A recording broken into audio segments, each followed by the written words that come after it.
सत श्री अकाल। तेज हरियाणा ते गुरविंदर पन्नू आप सब का बहुत बहुत स्वागत है। दोस्तों, जिद्दां खेतां दे विच फसल का सीजन चल रहा है, स्कूलों दे विच एडमिशन का दौर शुरू हो गया है तो तीजा दौर पढ़ाई के नाल +2 करन तो बाद विदेश जाके अपनी चाहत पूरी करने वाले ते स्टडी करने वाले लोगों लिए भी एक बहुत वड्डा समा है जो कि आईलैट्स या फिर PTE करन दा है। अज असी तुहानू एक बहुत ही खास मेहमान दे नाल मिलवावांगे और तुहाडे इहो जिहे सवालों के जवाब दिलवाउण दी कोशिश करांगे जो सवाल अज तक जवाब विच तब्दील नहीं हो पाए है।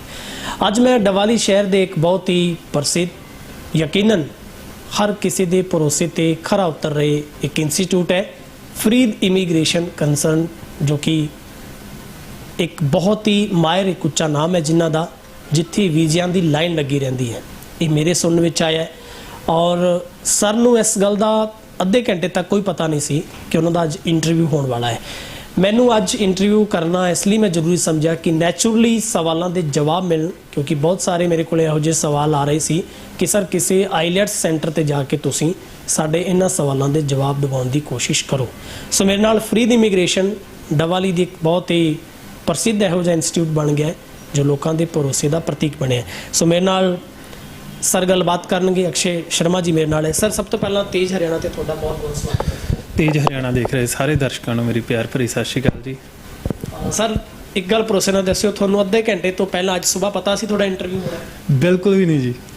ये तुहाडा प्यार ला लो या जिहड़े भी क्लाइंट्स आ उन्हां दा प्यार ला लो, यकीन दवा लो, इंटरव्यू हो रहा अज अपना पॉसीबल। तुसीं मैनूं काफ़ी टाइम पहलां भी कहा सी कि आपां इंटरव्यू करिए, चलो समय दे रजेवियां करके अज तक नहीं हो पाया, बट चलो इट्स गुड। सर, गलबात करते हैं क्योंकि हुण बहुत ही इंपोर्टेंट टाइम लोगों के लिए चल रहा हुआ आईलैट्स करन दा, क्योंकि पहला कोरोना के वजह के नाल बहुत सारिया अड़चना आईयां, खैर आपां सब ने पार पाया है। पर मेरा पहला सवाल है सर, किस तरीके की तैयारी तुसी कीती है सैशन नूं लैके, की फैसिलिटी दे रहे हो, की नवा करने की कोशिश की है सर?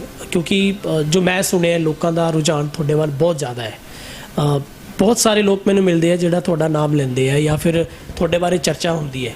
पर पहला सवाल यह है कि तुसी की फैसिलिटी दे रहे हो, किस तरीके ने सैशन की शुरुआत की, कितनी सीटां थोड़े कोले खाली है और कौन कौन थोड़े कोले आके एडमिशन ले सकते? सर, पहली गल तो मैं थोनों एक चीज़ दसां तो इस टाइम साडे कोले एक भी सीट अवेलेबल नहीं है आईएलटीएस की। हाँ, PT दी आई गेस 2 ਤੋਂ 3 सीट्स अवेलेबल है। इस बार असीं नवा सैशन शुरू किया जो कि PTE ਲਈ है। आईएलटीएस ते PTE दोनों इक्को तरह के टैसट आ। PTE एक कंप्यूटर बेस्ड टैसट आ, नो डाउट आईएलटीएस भी कंप्यूटर बेस्ड है, बट एक्चुअली इत्थे पैन एंड पेपर स्टूडेंट्स ज़्यादा प्रैफर करते हैं। सो नवा प्रोडक्ट असीं जो लैके आए वो PTE आ। दब वाली दे विच अक्सर आपां देखिया कि स्टूडेंट PTE नूं लैके बहुत कन्फ्यूज्ड सी कि सानूं अच्छा ट्रेनर, अच्छा एक ऑफिशियल सॉफ्टवेयर AI सिस्टम मिले, इसलिए असीं कुछ वधिया करन दा तरीका सोचा। सो असीं अपनी एक PTE लैब तैयार की जिथे एक ऑफिशियल सॉफ्टवेयर है जिस दे नाल तैयारी कराई जाती है, जिस दे विच प्रॉपर AI एवैल्यूएशन भी नाल हुंदी है जी। आईएलटीएस की गल करिए, आईएलटीएस दी मैं तुहानूं ऑलरेडी दस चुकिया कि राइट अवे साडे कोले एक भी सीट अवेलेबल नहीं है। वो क्यों है जी? क्योंकि +2 दे जिन्ने भी स्टूडेंट्स नवा बैच शुरू हो रहा है जी, उन्होंने साडे कोले पहला ही अपनी सीट्स रिजर्व करा ली हैं फीस दे के, नो डाउट। बट हजे भी साडे कोले क्वेरीज आ रही हैं, एडमिशन लिए क्लाइंट्स आ रहे हैं, इस करके असीं हुण अपना कुछ सैटअप नवा तरीके नाल करन जा रहे हैं जिस दे विच कि एडमिशनस थोड़ियां बहुतियां दे सकांगे असीं। बट क्योंकि असीं ज़्यादा स्टूडेंट प्रैफर नहीं करते, असीं रिजल्ट्स प्रैफर करते हैं जो तुसीं ऑलरेडी देख भी चुके हो मेरे को आके, तां करके असीं हुण थोड़ा जिहा सैटअप अपना वड्डा कर रहे हैं। प्रॉबेबली वो 10 ਤੋਂ 15 दिन के कंप्लीट हो जाएगा तो नवे स्टूडेंट्स आप जरूर वेलकम करांगे, क्योंकि बहुत सारे लोगों की उम्मीद है फरीद इमीग्रेशन। सो आप उन्होंने टुटन तो दे नहीं सकते जी। अक्षय जी, बहुत सारे लोगों ने सिर्फ आईलैट्स का नाम सुनिया, मैंने लगता है कि PTE एक नवा कंसैप्ट प्रोडक्ट तुसीं जिवें कह रहे हो, की सर की फर्क इन्हां दोनों दे विच है? किहड़े स्टूडेंट एलिजिबल है कि जिन्होंने आईलैट्स करनी चाहिए है या फिर PTE करनी चाहिए है? किस तरीके ना पेरेंट्स घर बैठ के सोचूगा कि उहदे बच्चे नूं PTE की जरूरत है या फिर आईलैट्स की जरूरत? सर, 2 चीज़ां आईएलटीएस ते PTE। पहली गल तो जिद्दां तुसीं कहा कि PTE आपां नवां लैके आए हैं, इत्थे ब्रांड आपां कोचिंग हुण स्टार्ट की है, बट PTE भी एक बहुत पुराना टैसट हो गया। मोस्टली ਸਟੂਡੈਂਟਸ ਦੀ ਇੱਕ ਮਿੱਥ ਬਣੀ ਹੋਈ ਹੈ ਜਾਂ ਉਹਨਾਂ ਦੇ ਪੇਰੈਂਟਸ ਦੀ ਇੱਕ ਮਿੱਥ ਬਣੀ ਹੋਈ ਹੈ ਜੋ ਆਪਾਂ ਅਫਵਾਹਾਂ ਸੁਣਦੇ ਹਾਂ ਬੇਸਿਕਲੀ। ਉਹਦੇ ਵਿੱਚ ਕੀ ਹੈ ਕਿ ਕਹਿੰਦੇ ਆ ਕਿ ਪੀਟੀ ਤੇ ਸਾਡੇ ਵੀਜ਼ਾਸ ਨਹੀਂ ਆਉਂਦੇ ਪਏ। ਠੀਕ ਹੈ। ਆਇਲਸ ਤੇ ਵੀਜ਼ਾਸ ਆਉਂਦੇ ਪਏ ਆ, ਪੀਟੀ ਤੇ ਵੀਜ਼ਾ ਬਿਲਕੁਲ ਨਹੀਂ ਆ ਰਿਹਾ ਜੀ। ਪੀਟੀ ਦੇ ਨਾਲ ਰਿਫਿਊਜ਼ਲ ਰੇਟ ਜ਼ਿਆਦਾ ਆ ਰਿਹਾ, ਬਟ ਇਦਾਂ ਦਾ ਕੁਝ ਵੀ ਨਹੀਂ ਆ। PTE ਵੀ ਇੱਕ ਬਹੁਤ ਪੁਰਾਣਾ ਟੈਸਟ ਆ। ਹਾਂ, ਥੋੜ੍ਹਾ ਜਿਹਾ ਇਹ ਕਹਿ ਸਕਦੇ ਹੋ ਕਿ ਕਾਲਜਿਸ ਘੱਟ ਅਵੇਲੇਬਲ ਹੁੰਦੇ ਆ PTE ਦੇ ਨਾਲ ਕੈਨੇਡਾ ਦੇ ਵਿੱਚ, ਬਟ ਵੀਜ਼ਾ ਦੋਨਾਂ 'ਤੇ ਹੀ ਆਉਂਦਾ। ਉਹ ਸਟੂਡੈਂਟ ਦੀ ਕੰਫਰਟੇਬਿਲਿਟੀ ਹੈ ਕਿ ਉਸ ਨੂੰ PTE ਈਜ਼ੀ ਲੱਗਦਾ ਜਾਂ ਆਇਲਸ ਈਜ਼ੀ ਲੱਗਦਾ, ਬਟ ਮੇਰੇ ਅਕੋਰਡਿੰਗਲੀ ਫਾਰ ਬੈਟਰ, ਕਿਉਂਕਿ ਇਹ ਦੋਨੋਂ ਲੈਂਗੁਏਜ ਟੈਸਟ ਆ। ਨਾ ਤਾਂ PTE ਦੇ ਵਿੱਚ ਕੋਈ ਅੰਤਰ ਹੈ ਤੇ ਨਾ ਆਇਲਸ ਦੇ ਵਿੱਚ ਅੰਤਰ ਹੈ। ਅੰਤਰ ਹੈ ਤਾਂ ਸਿਰਫ ਇੱਕ ਚੀਜ਼ ਦਾ, ਜੋ ਕਿ PTE ਕੰਪਿਊਟਰ 'ਤੇ ਹੁੰਦਾ ਤੇ IELTS pen and paper based test ਆ। ਪਰ ਬਹੁਤ ਸਾਰੇ ਸਰ ਇਹ ਵੀ ਲੋਕਾਂ ਦੀ ਮਿੱਥ ਹੈ ਕਿ ਜਿਹੜੀ PTE ਕਰਦੇ ਆ ਉਹਦੇ ਖਾਸ ਕਰਕੇ ਵੀਜ਼ਾ, ਜਿਹੜੀ ਕੰਟਰੀ ਕੈਨੇਡਾ ਦੀ ਗੱਲ ਕਰੋ ਅਗਰ, ਉਹਦੇ ਵੀਜ਼ਾ ਨਹੀਂ ਆ ਰਹੇ ਸਰ। ਇਹ ਗੱਲ 'ਚ ਕਿੰਨੀ ਸੱਚਾਈ ਹੈ ਕਿ ਸਰ ਉਹਦੀ ਰਿਫਿਊਜ਼ਲ ਕਿਉਂ ਆ ਰਹੀ ਹੈ, ਔਰ ਅਗਰ ਨਹੀਂ ਆ ਰਹੀ ਤਾਂ ਫਿਰ ਵੀਜ਼ਾ ਕਿਉਂ ਨਹੀਂ ਆ ਰਿਹਾ ਸਰ? ਇਹ ਸੱਚਾਈ ਕੀ ਹੈ ਸਰ? ਵੀਜ਼ਾ ਆ ਰਹੇ ਆ, ਮੈਂ ਤੁਹਾਨੂੰ ਦਿਖਾ ਵੀ ਸਕਦਾ ਰਾਈਟ ਅਵੇ। ਕੱਲ੍ਹ ਦੇ ਤੇ ਅੱਜ ਦੇ ਮੇਰੇ ਹਿਸਾਬ ਨਾਲ ਮੇਰੇ ਖੁਦ ਦੇ 8 ਤੋਂ 10 ਵੀਜ਼ਾ PTE ਦੇ ਉੱਪਰ ਆ ਚੁੱਕੇ ਆ। ਸੋ ਇਸ ਤਰ੍ਹਾਂ ਦੀ ਤਾਂ ਕੋਈ ਮਤਲਬ ਗੱਲ ਨਹੀਂ ਹੈ ਕਿ PTE ਦੇ ਉੱਪਰ ਵੀਜ਼ਾ ਨਹੀਂ ਆ ਰਿਹਾ, ਬਟ ਇਹ ਜ਼ਰੂਰ ਹੈ ਵੀ ਕਿਤੇ ਨਾ ਕਿਤੇ ਜੋ ਕਿ ਵੀਜ਼ੇ ਆਪਾਂ ਅਪਲਾਈ ਕਰਦੇ ਆ ਉਹਦੇ ਵਿੱਚ ਰੇਸ਼ੋ ਘੱਟ ਹੈ ਅਕੋਰਡਿੰਗਲੀ ਆਇਲਸ ਦੇ ਅਕੋਰਡਿੰਗ ਤੇ PTE ਦੇ ਅਕੋਰਡਿੰਗ। ਜੇ ਦੇਖਿਆ ਜਾਵੇ ਤਾਂ PTE ਦੇ ਵੀਜ਼ੇ ਥੋੜ੍ਹੇ ਜਿਹੇ ਘੱਟ ਆਉਂਦੇ ਆ। ਠੀਕ ਹੈ। ਉਹ ਵੀ ਸਿਰਫ ਕੈਨੇਡਾ ਦੇ ਵਿੱਚ, ਬਟ ਆਸਟ੍ਰੇਲੀਆ ਦੇ ਵਿੱਚ PTE ਦੇ ਪ੍ਰੋਪਰ ਵੀਜ਼ੇ ਆ ਰਹੇ ਆ ਜੀ, ਬਹੁਤ ਸਾਰੇ ਵੀਜ਼ੇ ਆ ਰਹੇ ਆ। ਠੀਕ ਹੈ ਸਰ, ਇੱਕ ਸ਼ਬਦ ਹੈ ਜੋ ਕਿ ਹਰ ਮਾਂ-ਬਾਪ ਲਈ ਨਾ ਬੜਾ ਯਕੀਨ ਕਰਨਾ ਬੜਾ ਔਖਾ ਹੋ ਜਾਂਦਾ ਹੈ, ਕਿਉਂਕਿ ਆਈਲੈਟਸ ਸੈਂਟਰ ਤੁਸੀਂ ਨਹੀਂ, ਇੱਥੇ ਬਹੁਤ ਸਾਰੇ ਸੈਂਟਰ ਆ ਔਰ ਆਸ-ਪਾਸ ਬੜੇ-ਬੜੇ ਸ਼ਹਿਰਾਂ 'ਚ ਆਈਲੈਟਸ ਹਰ ਬੰਦਾ ਕਰਵਾ ਰਿਹਾ, ਪਰ ਕੀ ਇੱਕ ਗਰੰਟੀ ਜਿਹੜਾ ਵਰਡ ਹੈ ਉਹ ਹਰ ਕੋਈ ਦੇ ਰਿਹਾ ਹੈ? ਹਰ ਕਿਸੇ ਕੋਲੇ ਜਾਓਗੇ ਤਾਂ ਅਗਲਾ ਇੱਕ ਗੱਲ ਦੀ ਤੁਹਾਨੂੰ ਜਿਹੜੀ ਚੀਜ਼ ਦੇ ਕੇ ਪੱਲੇ ਬੰਨ੍ਹ ਕੇ ਤੋੜ ਦਊਗਾ, ਗਰੰਟੀ ਸ਼ਬਦ। ਸਰ ਕਿੰਨੀ ਸੱਚਾਈ ਹੈ ਇਸ ਗਰੰਟੀ ਸ਼ਬਦ ਦੇ ਵਿੱਚ ਕਿ ਤੁਹਾਡੇ ਕੋਲ ਆਈਲੈਟਸ ਕਰਨ ਦੇ ਨਾਲ ਹੀ ਸਭ ਕੁਝ ਮਿਲ ਜੂਗਾ, ਅਗਲਾ ਬੈਂਡ ਅਗਲੇ ਦੇ ਪੂਰੇ ਪ੍ਰੋਪਰ ਆ ਸਕਦੇ ਹੈ? ਕੀ ਸਰ ਇਹੋ ਜਿਹਾ ਫਰਕ ਹੈ ਕਿ ਲੋਕ ਤੁਹਾਡੇ ਵੱਲ ਜ਼ਿਆਦਾ ਆ ਰਹੇ ਹੈ? ਕਿਉਂਕਿ ਮੈਨੂੰ ਸੁਣਨ 'ਚ ਆਇਆ ਕਿ ਲੋਕਾਂ ਦੀ ਜੋ ਇਨਕੁਆਇਰੀਜ਼ ਹੈ, ਲੋਕਾਂ ਦਾ ਜੋ ਭਰੋਸਾ ਹੈ ਤੁਹਾਡੇ 'ਤੇ ਜ਼ਿਆਦਾ ਹੈ। ਕੀ ਫਿਰ ਅਜਿਹਾ ਫਰਕ ਕੀ ਹੈ? ਤੁਸੀਂ ਸਰ ਕੀ ਹਟ ਕੇ ਕਰ ਰਹੇ ਹੋ ਕਿ ਲੋਕਾਂ ਨੂੰ ਯਕੀਨ ਆ ਰਿਹਾ ਤੁਹਾਡੇ 'ਤੇ ਔਰ ਲੋਕਾਂ ਦੇ ਕੰਮ ਪੂਰੇ ਹੋ ਰਹੇ ਸਰ? ਪਹਿਲੀ ਚੀਜ਼ ਸਰ, ਜੇ ਦੇਖਿਆ ਜਾਵੇ ਤਾਂ ਆਪਾਂ ਗਾਰੰਟੀ ਨਹੀਂ ਵੇਚਦੇ ਜੀ। ਸਟੂਡੈਂਟਸ ਦਾ ਭਰੋਸਾ ਇਸ ਲਈ ਹੈ ਕਿਉਂਕਿ ਉਹਨਾਂ ਨੇ ਰਿਜ਼ਲਟਸ ਲਏ ਹੋਏ ਆ। ਮੋਸਟਲੀ ਸਟੂਡੈਂਟਸ ਦੇ ਰਿਸ਼ਤੇਦਾਰ ਤੱਕ ਇੱਥੇ ਉਹ ਰਿਕਮੈਂਡ ਕਰਦੇ ਆ ਕਿਉਂਕਿ ਰਿਜ਼ਲਟਸ ਆਏ ਹੋਏ ਆ। ਚੌਥੀ ਪੰਜਵੀਂ ਵਾਰ ਟੈਸਟ ਦਿੱਤਾ ਹੋਇਆ ਸਟੂਡੈਂਟਸ ਨੇ, ਬਟ ਉਹਨਾਂ ਦਾ ਰਿਜ਼ਲਟ ਇੱਥੇ ਆ ਕੇ ਆਇਆ। ਉਹਦੇ ਕਈ ਰੀਜ਼ਨਸ ਆ ਸਾਡੇ ਕੋਲ। ਫਸਟ ਆਫ ਆਲ ਤਾਂ ਦੇਖਿਆ ਜਾਵੇ ਤਾਂ ਇੱਕ ਚੰਗਾ ਮਟੀਰੀਅਲ ਬੱਚੇ ਨੂੰ ਪ੍ਰੋਵਾਈਡ ਕਰਨਾ, ਇੱਕ ਚੰਗਾ ਟ੍ਰੇਨਰ ਬੱਚੇ ਲਈ ਬਹੁਤ ਅਹਿਮੀਅਤ ਰੱਖਦਾ ਕਿ ਜੋ ਵੀ ਉਸ ਨੂੰ ਪੜ੍ਹਾ ਰਿਹਾ ਐਟਲੀਸਟ ਉਹਦੇ 7 ਤੋਂ 8 ਖੁਦ ਦੇ ਬੈਂਡ ਹੋਣਗੇ, ਤਾਂ ਹੀ ਉਹ ਬੱਚੇ ਦੀ ਰਿਕੁਆਇਰਮੈਂਟ ਜੋ ਕਿ ਮੋਸਟਲੀ ਮਤਲਬ ਔਨ ਐਨ ਐਵਰੇਜ 6.56 ਈਚ ਹੁੰਦੀ ਆ, ਤਾਂ ਉਹਨਾਂ ਦੀ ਰਿਕੁਆਇਰਮੈਂਟ ਪੂਰੀ ਹੋ ਸਕੇ। ਇਸ ਕਰਕੇ ਆਪਾਂ ਟ੍ਰੇਨਰ ਵੱਲ ਜ਼ਿਆਦਾ ਧਿਆਨ ਦਿੰਦੇ ਹਾਂ, ਮਟੀਰੀਅਲ ਵੱਲ ਜ਼ਿਆਦਾ ਧਿਆਨ ਦਿੰਦੇ ਹਾਂ, ਉਹਨਾਂ ਦੀਆਂ ਕੋਚਿੰਗਸ ਵੱਲ ਜ਼ਿਆਦਾ ਧਿਆਨ ਦਿੰਦੇ ਹਾਂ। ਆਪਣੇ ਇੱਥੇ ਫ੍ਰੀ ਦੀ ਇਮੀਗ੍ਰੇਸ਼ਨ ਦੇ ਵਿੱਚ ਜੋ ਕਲਾਸਿਸ ਸਟਾਰਟ ਹੁੰਦੀਆਂ ਉਹਦੇ ਵਿੱਚ ਕੀ ਹੈ ਜੀ, ਮਾਰਨਿੰਗ ਕਲਾਸ ਸਟਾਰਟ ਹੋ ਕੇ ਉਹ ਈਵਨਿੰਗ ਤੱਕ ਜਾਂਦੀ ਆ। ਠੀਕ ਹੈ। ਨਾ ਕਿ ਮੋਡਿਊਲਸ 4 ਆ ਤਾਂ ਉਹਨਾਂ ਨੂੰ ਕੰਪਲੀਟ ਕਰਾਇਆ, ਸਟੂਡੈਂਟ ਨੂੰ ਕਿਹਾ ਜਾਂਦਾ ਕਿ ਚਲੇ ਜਾਓ। ਇੱਕ ਟ੍ਰੇਨਰ ਸਿਰਫ ਤੋਂ ਸਿਰਫ ਜ਼ਿਆਦਾ ਤੋਂ ਜ਼ਿਆਦਾ ਜੇ ਦੇਖਿਆ ਜਾਵੇ ਤਾਂ ਉਹ 10 ਤੋਂ 15 ਬੱਚਿਆਂ ਨੂੰ ਇੱਕ ਟਾਈਮ 'ਤੇ ਪੜ੍ਹਾ ਸਕਦਾ, ਬਟ ਹੁੰਦਾ ਕੀ ਹੈ, ਜੋ ਐਕਚੁਅਲ ਕਲਾਸ ਦਾ ਸਾਈਜ਼ ਹੁੰਦਾ 30 ਤੋਂ 40 ਸਟੂਡੈਂਟ ਤਾਂ ਮਿਨੀਮਮ ਇੱਕ ਬੈਚ ਦੇ ਵਿੱਚ ਬਿਠਾ ਦਿੱਤੇ ਜਾਂਦੇ ਆ।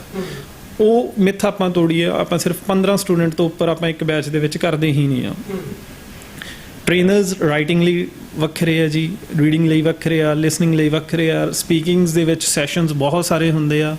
ਠੀਕ ਹੈ, ਇਹ ਨਹੀਂ ਕਿ ਇੱਕ ਵਾਰ ਹੀ ਇੱਕ ਮੋਡਿਊਲ ਨੂੰ ਕਵਰ ਅਪ ਕਰਾਇਆ ਜਾਂਦਾ। ਆਪਣੇ ਕੋਲੇ ਅਬੰਡੈਂਸ ਦੇ ਵਿੱਚ ਟਾਈਮ ਹੈਗਾ ਜਦੋਂ ਇੱਕ ਸਟੂਡੈਂਟ ਨੂੰ ਉਹਦਾ ਸਕੋਰ ਦਿਵਾਉਣ ਦੇ ਵਿੱਚ, ਤਾਂ ਆਪਾਂ ਉਹਦੇ ਟਾਈਮ ਨੂੰ ਪ੍ਰੋਪਰ ਯੂਟੀਲਾਈਜ਼ ਕਰਦੇ ਹਾਂ ਤੇ ਆਪਾਂ ਮਾਰਨਿੰਗ ਟੂ ਈਵਨਿੰਗ ਕਲਾਸਿਸ ਦਿੰਦੇ ਹਾਂ ਇੱਥੇ।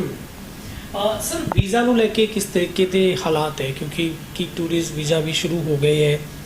ਤੁਹਾਡਾ ਜਿਹੜਾ ਸਭ ਤੋਂ ਵੱਡਾ ਕੰਮ ਵੀਜ਼ੇ 'ਤੇ ਵੀ ਲੋਕਾਂ ਦਾ ਬਹੁਤ ਵੱਡਾ ਭਰੋਸਾ ਹੈ ਕਿ ਸਟੱਡੀ ਵੀਜ਼ਾ ਜਾਂ ਫਿਰ ਉਹਦਾ ਵਰਕ ਪਰਮਿਟ ਵੀਜ਼ਾ ਕਿਸ ਤਰੀਕੇ ਦੇ ਨਾਲ ਸਰ ਤੁਸੀਂ ਕੰਮ ਕਰ ਰਹੇ ਹੋ, ਔਰ ਫਿਲਹਾਲ ਕੀ ਸਿਚੁਏਸ਼ਨ ਜਿਹੜੀ ਵੀਜ਼ਾ ਨੂੰ ਲੈ ਕੇ?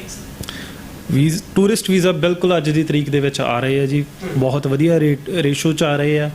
ਸਟੂਡੈਂਟ ਵੀਜ਼ਾ ਵੀ ਉਨੇ ਹੀ ਆ ਰਹੇ ਆ, ਕੋਈ ਦਿੱਕਤ ਨਹੀਂ ਹੈ ਜੀ। ਅੱਜ ਕੋਵਿਡ ਤੋਂ ਬਾਅਦ ਇਹ ਚੀਜ਼ ਬਿਲਕੁਲ ਪ੍ਰੋਪਰਲੀ ਰਿਜ਼ਿਊਮ ਹੋ ਚੁੱਕੀ ਹੈ ਜੀ, ਕੋਈ ਇਸ਼ੂ ਨਹੀਂ ਹੈ ਇਸ ਦੇ ਵਿੱਚ ਕਿ ਆਪਣੇ ਕੋਈ ਵੀਜ਼ਾ ਨਹੀਂ ਆ ਰਹੇ ਜਾਂ ਸਭ ਦੇ ਵੀਜ਼ਾਸ ਆ ਰਹੇ ਆ, ਇਕੱਲੇ ਇੱਕ ਸਿਰਫ ਮੈਂ ਨਹੀਂ ਅਪਲਾਈ ਕਰਦਾ, ਹੋਰ ਵੀ ਬਹੁਤ ਸਾਰੇ ਲੋਕ ਆ ਜੋ ਵੀਜ਼ਾ ਅਪਲਾਈ ਕਰਦੇ ਆ, ਕੰਸਲਟੈਂਸੀ ਦਿੰਦੇ ਆ।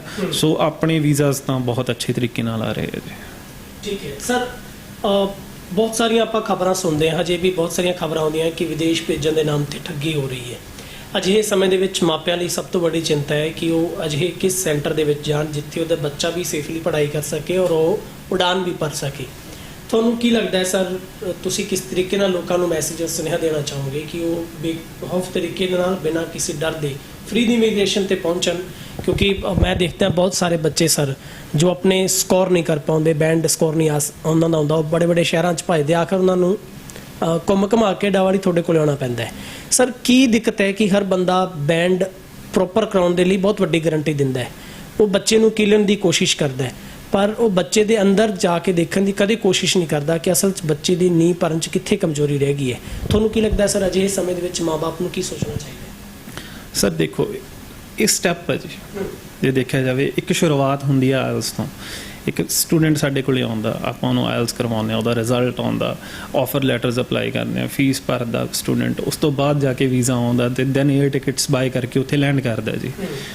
ਬਟ ਹੁੰਦਾ ਕੀ ਆ, ਆਇਲਸ ਦੇ ਵਿੱਚ 6-6 ਮਹੀਨੇ ਲਗਵਾ ਦਿੱਤੇ ਜਾਂਦੇ ਆ ਜੀ। 6 ਮਹੀਨੇ ਮਤਲਬ ਸਟੂਡੈਂਟ ਕੰਟੀਨਿਊ ਆਇਲਸ ਕਰਦਾ ਰਹਿੰਦਾ। ਬਹੁਤ ਸਾਰੇ ਆਪਾਂ ਐਗਜ਼ਾਮਪਲਸ ਦੇਖੇ ਹੋਏ ਆ, ਹੈ ਨਾ ਜੀ।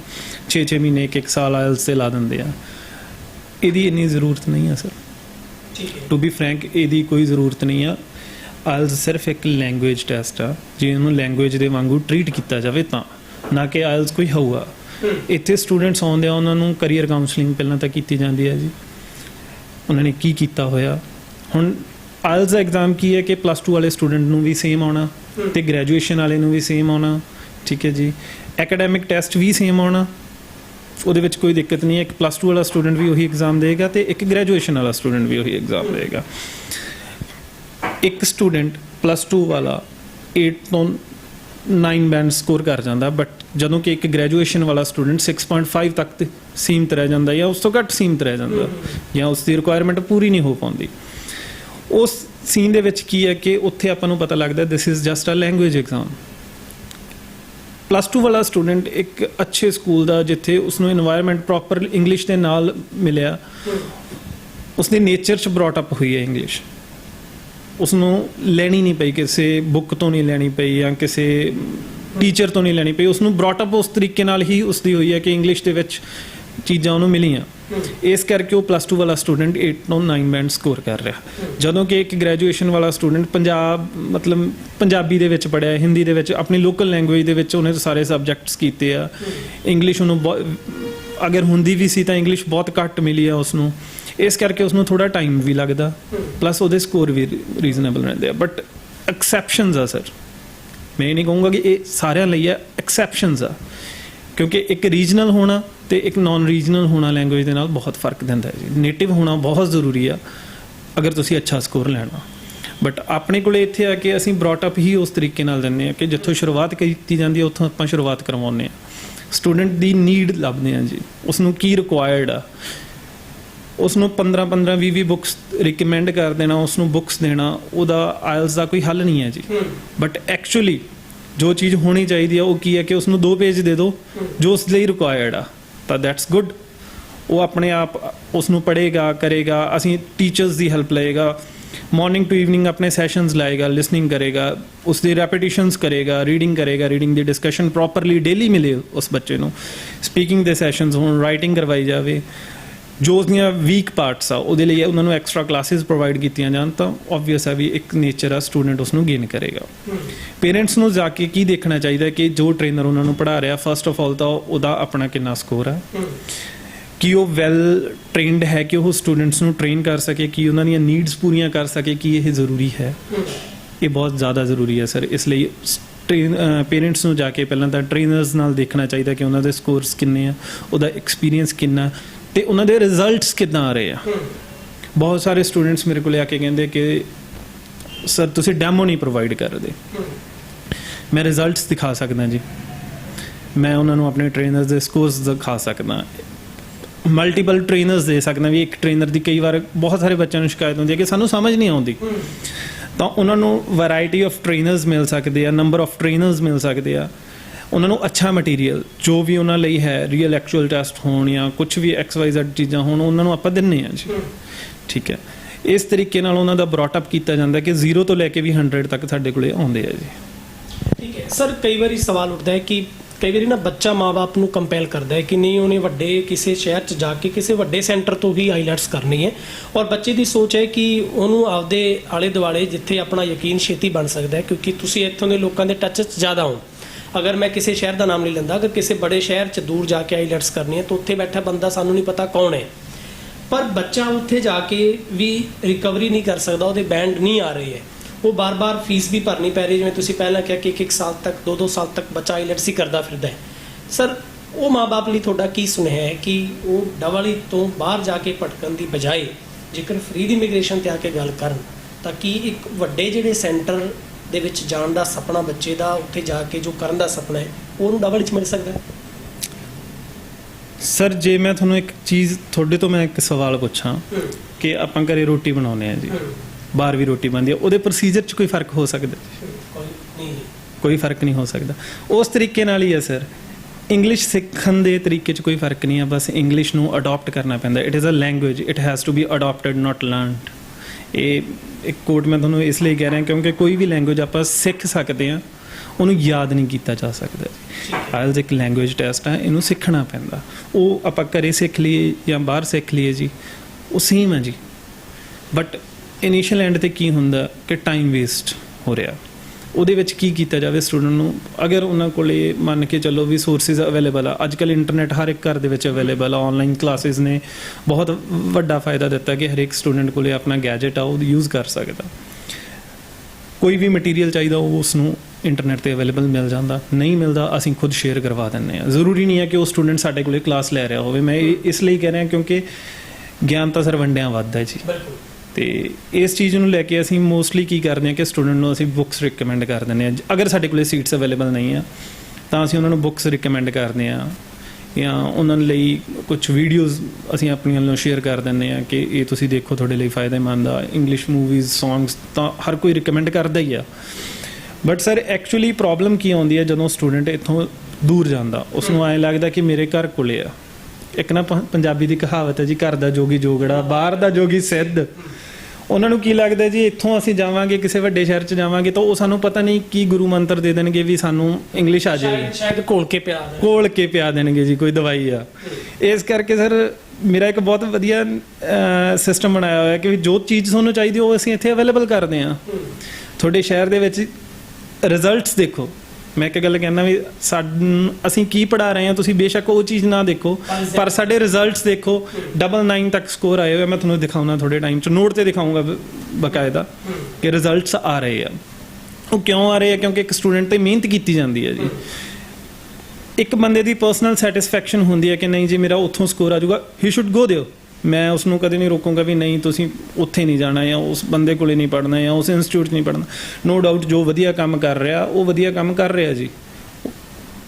ਮੇਰੇ ਟ੍ਰੇਨਰਸ ਹੀ ਸਿਰਫ ਸਕਸੈਸਫੁਲ ਨਹੀਂ ਹੁੰਦੇ, ਬਹੁਤ ਸਾਰੇ ਦੁਨੀਆ ਦੇ ਉੱਪਰ ਆਇਲਸ ਟ੍ਰੇਨਰਸ ਆ, PT ਟ੍ਰੇਨਰਸ ਆ ਜੋ ਸਕਸੈਸਫੁਲ ਹੁੰਦੇ ਆ। ਸਾਡਾ ਆਇਲਸ ਦਾ ਰਿਜ਼ਲਟ ਆ ਰਿਹਾ, ਸਾਡਾ PT ਦਾ ਰਿਜ਼ਲਟ ਆ ਰਿਹਾ, ਅੱਛੇ ਟ੍ਰੇਨਰਸ ਦੀ ਬਦੌਲਤ ਆ ਰਿਹਾ ਜੀ, ਅੱਛੇ ਮਟੀਰੀਅਲ ਦੀ ਬਦੌਲਤ ਆ ਰਿਹਾ ਜੀ। ਉਹਨਾਂ ਵੱਲ ਧਿਆਨ ਦਿੱਤਾ ਜਾ ਰਿਹਾ, ਮਾਰਨਿੰਗ ਟੂ ਈਵਨਿੰਗ ਉਹਨਾਂ ਨੂੰ ਅੱਛਾ ਮੰਨ ਕੇ ਚੱਲੋ ਇਨਵਾਇਰਮੈਂਟ ਮਿਲ ਰਿਹਾ। ਇਸ ਕਰਕੇ ਸਾਡੇ ਰਿਜ਼ਲਟਸ ਆ ਰਹੇ ਆ ਜੀ।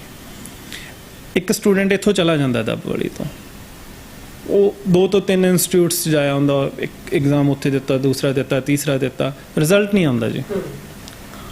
ਇਹ ਤਾਂ ਨਹੀਂ ਵੀ ਉਹਨਾਂ ਨੇ ਬੁਰਾ ਪੜ੍ਹਾਇਆ ਹੋਊ, ਪੜ੍ਹਾਇਆ ਤਾਂ ਉਹਨਾਂ ਨੇ ਵੀ ਸੇਮ ਆ। ਮਟੀਰੀਅਲ ਆ, ਇੰਗਲਿਸ਼ ਦੀਆਂ ਰੀਡਿੰਗਸ ਆ, ਲਿਸਨਿੰਗਸ ਆ, ਨਹੀਂ ਕੋਈ ਆਪਣੇ ਵੱਲੋਂ ਬੁਰਾ ਨਹੀਂ ਪੜ੍ਹਾਉਂਦਾ ਜੀ।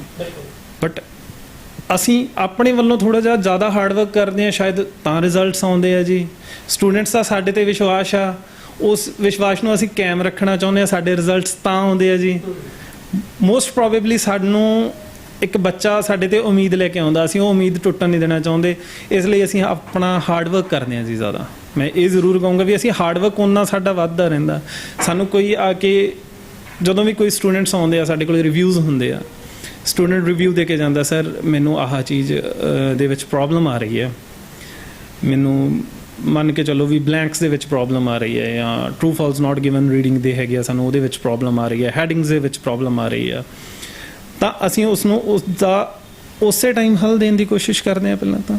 ਅਗਰ ਕਿਸੇ ਵਜ੍ਹਾ ਕਰਕੇ ਉਸ ਦਾ ਕੋਈ ਪ੍ਰੋਬਲਮ ਹੱਲ ਨਹੀਂ ਹੋ ਰਹੀ ਤਾਂ ਉਹਨੂੰ ਮਲਟੀਪਲ ਟ੍ਰੇਨਰਸ ਦੀ ਆਪਸ਼ਨ ਅਵੇਲੇਬਲ ਆ। ਮੈਂ ਖੁਦ ਈਵਨ ਕਲਾਸਿਸ ਲੈਣਾ, ਪਲੱਸ ਸਾਨੂੰ ਵੀ ਅਗਰ ਹੈਲਪ ਲੈਣੀ ਪੈਂਦੀ ਹੈ ਤਾਂ ਅਸੀਂ ਆਇਲਸ ਹੈਲਪਲਾਈਨ ਤੇ ਬਹੁਤ ਸਾਰੀਆਂ ਮਤਲਬ ਆਪਸ਼ਨਸ ਅਵੇਲੇਬਲ ਆ, ਕਾਉਂਸਲਰਸ ਅਵੇਲੇਬਲ ਆ, ਅਸੀਂ ਉਹਨਾਂ ਨਾਲ ਕੰਸਲਟ ਕਰਕੇ ਵੀ ਆਪਣੇ ਸਟੂਡੈਂਟ ਨੂੰ ਬਟ ਸਹੀ ਪੜ੍ਹਾਇਆ ਜਾਵੇ ਉਹ ਚੀਜ਼ ਅੱਛੀ ਆ, ਅਨਲੈਸ ਕਿ ਇਹ ਚੀਜ਼ ਕਹੀ ਜਾਵੇ ਕਿ ਨਹੀਂ ਦਿਸ ਇਜ਼ ਫਾਲਸ, ਕਿ ਗਲਤ ਪੜਾਉਣ ਨਾਲੋਂ ਚੰਗਾ ਹੈ ਜੀ ਰੁੱਕ ਕੇ ਪੜ੍ਹਾ ਦਿਓ, ਅੱਛਾ ਪੜ੍ਹਾ ਦਿਓ। ਹਾਰਡ ਵਰਕ ਸਟੂਡੈਂਟ ਨੂੰ ਦਿਓਗੇ ਤਾਂ ਸਟੂਡੈਂਟ ਆਊਟਪੁੱਟ ਓਬਵੀਅਸ ਹੈ ਵੀ ਦੇਗਾ। ਪਲੱਸ ਇੱਕ ਚੀਜ਼ ਹੋਰ ਦੱਸਦਾ ਜੀ, ਆਪਾਂ 80% ਉਹਨੂੰ ਕੋਚਿੰਗ ਦੇ ਸਕਦੇ ਹਾਂ ਬਟ 20% ਸਟੂਡੈਂਟ ਦਾ ਹਾਰਡ ਵਰਕ ਵੀ ਕੰਮ ਆਉਂਦਾ ਹੈ ਜੀ। ਨੋ ਡਾਊਟ ਸਟੂਡੈਂਟ ਕਰਦਾ ਵੀ ਹੈ ਜੀ, ਅਸੀਂ ਵੀ ਆਪਣੀ ਮਿਹਨਤ ਕਰਦੇ ਹਾਂ।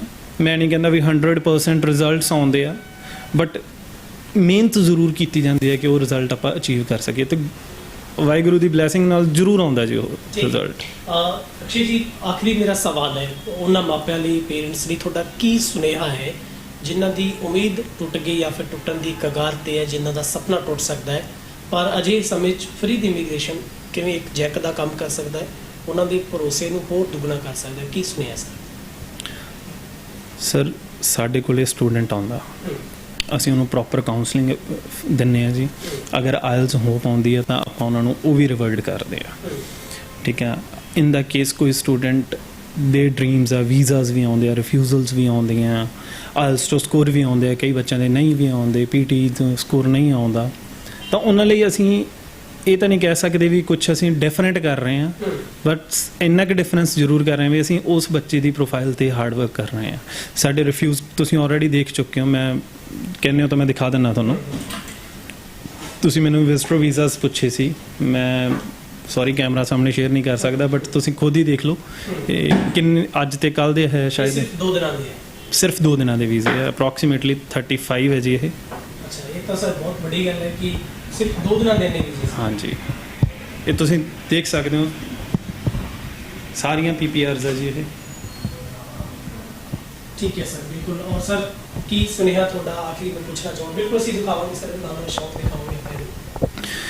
ਮੇਰਾ ਸੁਨੇਹਾ ਤਾਂ ਸਰ ਇਹੀ ਹੈ, ਜਿੱਥੇ ਤੁਹਾਨੂੰ ਜਾ ਕੇ ਜ਼ਿਆਦਾ ਭਰੋਸਾ ਮਿਲੇ, ਜਿੱਥੇ ਤੁਹਾਨੂੰ ਜ਼ਿਆਦਾ ਭਰੋਸਾ ਮਿਲਦਾ, ਜਿੱਥੇ ਤੁਸੀਂ ਕੰਫਰਟੇਬਲ ਹੋ, ਜੋ ਇਨਸਾਨ ਤੁਹਾਡੇ ਸਾਹਮਣੇ ਅਵੇਲੇਬਲ ਆ, ਜੋ ਹਾਰਡ ਵਰਕ ਕਰ ਰਿਹਾ, ਤਾਂ ਓਬਵੀਅਸਲੀ ਸਟੂਡੈਂਟ ਨੂੰ ਆਪਣੇ ਨੂੰ ਉੱਥੇ ਲਗਾਓ ਔਰ ਉੱਥੋਂ ਦਾ ਰਿਜ਼ਲਟ ਦੇਖੋ, ਬੈਕਗਰਾਊਂਡਸ ਦੇਖੋ, ਟ੍ਰੇਨਰਸ ਨਾਲ ਮਿਲੋ, ਉਹਨਾਂ ਨਾਲ ਗੱਲਬਾਤ ਕਰੋ ਕਿ ਉਹ ਕਿੱਦਾਂ ਪੜ੍ਹਾਉਂਦੇ ਆ, ਕੀ ਉਹਨਾਂ ਕੋਲੇ ਮਟੀਰੀਅਲ ਸੋਰਸਿਸ ਕੀ ਆ ਮਟੀਰੀਅਲ ਦੇ, ਕਿਉਂਕਿ ਬਹੁਤ ਸਾਰਾ ਮਟੀਰੀਅਲ ਇੱਦਾਂ ਦਾ ਵੀ ਅੱਜ ਜਨਰੇਟ ਡੇਲੀ ਬਣ ਰਿਹਾ, ਮਟੀਰੀਅਲ ਅੱਗੇ ਵੱਧ ਰਿਹਾ ਮਟੀਰੀਅਲ, ਤਾਂ ਉਸ ਦੇ ਵਿੱਚ ਕੀ ਹੈ ਕਿ ਬਹੁਤ ਸਾਰੀਆਂ ਐਰਰਸ ਵੀ ਆਉਣਗੀਆਂ, ਨੈਚੁਰਲ ਹੈ।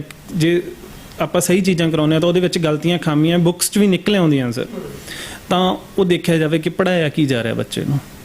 ਆਇਲਸ ਕਰਵਾਉਂਦੇ ਹਾਂ ਤਾਂ ਉਹਦੀਆਂ ਰੀਡਿੰਗਸ ਦੇਖੋ ਕਿ ਉਹ ਕਿੱਥੋਂ ਕਰਵਾ ਰਹੇ ਆ, ਇੱਕ ਰਵਾਇਤੀ ਰੀਡਿੰਗਸ ਕਰਾ ਰਹੇ ਆ ਜੋ ਉਹਨਾਂ ਕੋਲੇ ਪੁਰਾਣੀਆਂ ਪਈਆਂ, ਡੇਲੀ ਮਟੀਰੀਅਲ ਅਪਡੇਟ ਹੋ ਰਿਹਾ, ਟ੍ਰੇਨਰਸ ਨੂੰ ਕੋਚਿੰਗ ਮਿਲਦੀ ਆ, ਪ੍ਰੋਪਰ ਉਹਨਾਂ ਨੂੰ ਗਾਈਡੈਂਸ ਸਪੋਰਟ ਮਿਲਦੀ ਆ, ਉਹਨਾਂ ਕੋਲੇ ਪ੍ਰੋਪਰ ਟ੍ਰੇਨਿੰਗ ਸੈਸ਼ਨਸ ਉਹਨਾਂ ਦੇ ਹੁੰਦੇ ਰਹਿੰਦੇ ਆ ਜਾਂ ਨਹੀਂ ਹੁੰਦੇ ਰਹਿੰਦੇ। ਪਲੱਸ ਉੱਥੇ ਜਾ ਕੇ ਕਿਸੇ ਵੀ ਇੰਸਟੀਚਿਊਟ ਤੁਸੀਂ ਜਾਂਦੇ ਹੋ ਉਹਨਾਂ ਦੇ ਰੀਸੈਂਟ ਰਿਜ਼ਲਟਸ ਜ਼ਰੂਰ ਚੈੱਕ ਕਰੋ। ਮੇਰਾ ਇਹ ਕਹਿਣਾ ਤਾਂ ਜ਼ਰੂਰੀ ਆ ਕਿਉਂਕਿ ਬਹੁਤ ਸਾਰਾ ਟਾਈਮ ਹੁੰਦਾ ਕਿ ਇੱਕ ਨਾਂ ਬਣ ਜਾਂਦਾ, ਉਸ ਨਾਮ ਦੇ ਨੀਚੇ ਆਪਾਂ ਇੱਕ ਸਟੂਡੈਂਟ ਨੂੰ ਆਪਣਾ ਪੈਸਾ ਵੀ ਬਰਬਾਦ ਹੋ ਜਾਂਦਾ। ਮੋਸਟ ਪ੍ਰੋਬੇਬਲੀ ਪੈਸਾ ਇੱਕ ਮੈਂ ਉਹਨਾਂ ਅਹਿਮੀਅਤ ਨਹੀਂ ਮੰਨਦਾ ਜਿੰਨਾ ਇੱਕ ਸਟੂਡੈਂਟ ਦੀ ਲਾਈਫ ਦੇ ਵਿੱਚ ਟਾਈਮ ਇੰਪੋਰਟੈਂਟ ਹੁੰਦਾ, ਬਿਕੋਜ਼ ਉਹਨਾਂ ਕੋਲੇ ਇਹੀ ਟਾਈਮ ਹੁੰਦਾ ਕਿ ਉਹਨਾਂ ਨੇ ਆਪਣੀ ਜ਼ਿੰਦਗੀ ਦੇ ਵਿੱਚ ਕੀ ਮੋੜ ਲੈ ਕੇ ਆਉਣਾ, ਉਹਨੇ ਕਿੰਨੀ ਮਿਹਨਤ ਕਰਨੀ ਹੈ, ਉਹਨਾਂ ਦੇ ਸਾਰਾ ਫਿਊਚਰ ਡ੍ਰੀਮਸ। +2 ਤੋਂ ਬਾਅਦ ਆਇਲਸ ਕਰਨ ਆਉਂਦਾ ਇੱਕ ਸਟੂਡੈਂਟ, ਉਹਦਾ ਫਿਊਚਰ ਉਹ ਆਪਣਾ ਇੱਕ ਸ਼ਾਇਦ ਡ੍ਰੌਪ ਵੀ ਲੈਂਦੇ ਆ ਕਈ ਕਿ ਅਸੀਂ ਆਇਲਸ ਕਰਨੀ ਆ, ਉਸ ਤੋਂ ਬਾਅਦ ਸਾਡੇ ਆਹ ਫਿਊਚਰ ਪਲਾਨਸ ਆ, ਗੋਲਸ ਹੁੰਦੇ ਆ, ਕਿ ਉਹ ਗੋਲਸ ਖਰਾਬ ਨਾ ਹੋਣ। ਇਸ ਕਰਕੇ ਰੀਸੈਂਟ ਰਿਜ਼ਲਟਸ ਚੈੱਕ ਆਊਟ ਕਰੋ ਪਹਿਲਾਂ ਤਾਂ, ਫਿਰ ਉਸ ਤੋਂ ਬਾਅਦ ਕੀ ਹੈ ਸਰ ਆਪਣੀ ਮਿਹਨਤ ਕੰਟੀਨਿਊ ਕਰੋ, ਬਿਕੋਜ਼ ਕਦੇ ਵੀ ਇੱਕ ਟ੍ਰੇਨਰ ਜਾਂ ਇੱਕ ਅੱਛਾ ਮਟੀਰੀਅਲ ਤੁਹਾਨੂੰ ਨਹੀਂ ਪੜ੍ਹਾ ਸਕਦਾ ਜਿਹੜਾ ਤੁਸੀਂ ਖੁਦ ਨਾਲ ਸਿੱਖ ਸਕਦੇ ਹੋ। ਬਹੁਤ ਬਹੁਤ ਧੰਨਵਾਦ ਸਰ, ਤੁਸੀਂ ਸਮਾਂ ਕੱਢਿਆ ਤੇ ਤੇਜ਼ ਹਰਿਆਣਾ ਦੇ ਨਾਲ ਗੱਲਬਾਤ ਕੀਤੀ, ਬਹੁਤ ਬਹੁਤ ਸ਼ੁਕਰੀਆ। ਥੈਂਕ ਯੂ ਜੀ। ਸਾਡੇ ਨਾਲ ਸਨ ਡਵਾਲੀ ਤੋਂ ਫ੍ਰੀ ਦੀ ਇਮੀਗ੍ਰੇਸ਼ਨ ਤੋਂ ਅਕਸ਼ੇ ਸ਼ਰਮਾ ਜੀ, ਜਿਨ੍ਹਾਂ ਨੇ ਬੜੇ ਬੇਬਾਕ ਤਰੀਕੇ ਦੇ ਨਾਲ तमाम ਸਵਾਲਾਂ ਦੇ ਜਿਹੜੇ ਜਵਾਬ ਦਿੱਤੇ ਹੈ, ਔਰ ਮੈਨੂੰ ਖੁਸ਼ੀ ਇਸ ਗੱਲ ਦੀ ਹੈ ਕਿ ਪੰਜਾਬੀ ਲਹਿਜੇ ਦੇ ਵਿੱਚ ਉਹਨਾਂ ਨੇ ਬਹੁਤ ਹੀ ਖੂਬਸੂਰਤੀ ਦੇ ਨਾਲ ਉਹਨਾਂ ਸ਼ਬਦਾਂ ਦਾ ਇਸਤੇਮਾਲ ਕੀਤਾ ਜੋ ਇੱਕ ਬੱਚੇ ਦੇ ਲਈ ਜਾਣਨੇ ਬਹੁਤ ਜ਼ਰੂਰੀ ਹੈ, ਔਰ ਮੈਨੂੰ ਇਸ ਗੱਲ ਦੀ ਖੁਸ਼ੀ ਹੈ ਕਿ ਉਹਨਾਂ ਨੂੰ ਬਹੁਤ ਤਰੀਕੇ ਨਾਲ ਨਿਭਾਇਆ ਵੀ ਹੈ। ਔਰ ਜੇਕਰ ਤੁਹਾਡੇ ਕੋਈ ਟੈਕਨੀਕਲੀ ਇਹੋ ਜਿਹੇ ਸਵਾਲ ਹੈ ਜੋ ਤੁਹਾਨੂੰ ਲੱਗਦਾ ਹੈ ਕਿ ਸਿਰਫ ਤੁਹਾਨੂੰ ਹੀ ਪੁੱਛਣੇ ਚਾਹੀਦੇ ਹੈ ਤਾਂ ਤੁਸੀਂ ਡੱਵਾਲੀ ਗੋਲ ਚੌਕ ਤੇ ਆ ਕੇ ਤੁਹਾਨੂੰ ਸਿਰਫ ਫ੍ਰੀ ਦੀ ਇਮੀਗ੍ਰੇਸ਼ਨ ਤੇ ਸਮਾਂ ਲੈ ਕੇ ਪਹੁੰਚਣ ਦੀ ਜ਼ਰੂਰਤ ਹੈ ਔਰ ਮੈਨੂੰ ਲੱਗਦਾ ਹੈ ਸਮਾਂ ਜ਼ਾਇਆ ਨਹੀਂ ਕਰਨਾ ਚਾਹੀਦਾ। ਔਰ ਅਗਰ ਤੁਸੀਂ ਵੀ ਬਾਹਰ ਜਾਣ ਦਾ ਸੁਪਨਾ ਦੇਖ ਰਹੇ ਹੋ, ਚਾਹੇ ਸਟੱਡੀ ਦੇ ਤੌਰ ਤੇ, ਚਾਹੇ ਟੂਰਿਸਟ ਵੀਜ਼ਾ ਦੇ ਤੌਰ ਤੇ, ਜਾਂ ਫਿਰ ਆਈਲੈਟਸ ਕਰਨਾ ਚਾਹੁੰਦੇ ਹੋ, ਪੀਟੀ ਕਰਨਾ ਚਾਹੁੰਦੇ ਹੋ, ਬਿਨਾਂ ਵਕਤ ਗਵਾਏ, ਬਿਨਾਂ ਕਿਸੇ ਦੇਰ ਦੇ ਤੁਸੀਂ ਫ੍ਰੀ ਦੀ ਇਮੀਗ੍ਰੇਸ਼ਨ ਤੇ ਪਹੁੰਚੋ। ਔਰ ਯਕੀਨ ਹੀ ਨਹੀਂ, ਭਰੋਸਾ ਹੈ ਕਿ ਜਿਸ ਗੱਲ ਦੇ ਲਈ ਅਕਸ਼ੇ ਜੀ ਦੀ ਇੱਕ ਪਹਿਚਾਨ ਹੈ, ਸ਼ਾਇਦ ਉਸ 'ਚ ਕੋਈ ਅੰਤਰ ਵੀ ਨਹੀਂ ਹੈ, ਕਿਉਂਕਿ ਕਰਨੀ ਤੇ ਕਥਨੀ 'ਚ ਕੋਈ ਫਰਕ ਨਹੀਂ ਹੈ। ਉਹ ਮਿਹਨਤ ਕਸ਼ ਇਨਸਾਨ ਨੇ ਔਰ ਉਮੀਦ ਹੈ ਕਿ ਤੁਸੀਂ ਇਸ ਇੰਟਰਵਿਊ ਤੋਂ ਲਾਹਾ ਜ਼ਰੂਰ ਲਓਗੇ ਔਰ ਸਮੇਂ ਦੇ ਅਨੁਸਾਰ ਫ੍ਰੀ ਦੀ ਇਮੀਗ੍ਰੇਸ਼ਨ ਤੇ ਪਹੁੰਚ ਕੇ ਆਪਣੀ तमाम शंकावां, अपने डाउट, अपने सवाल तुसीं इत्थे आके रखोगे। बहुत बहुत धन्यवाद। कैमरामैन अर्शदीप दे नाल गुरविंदर पन्नू, तेज हरियाणा, डवाली।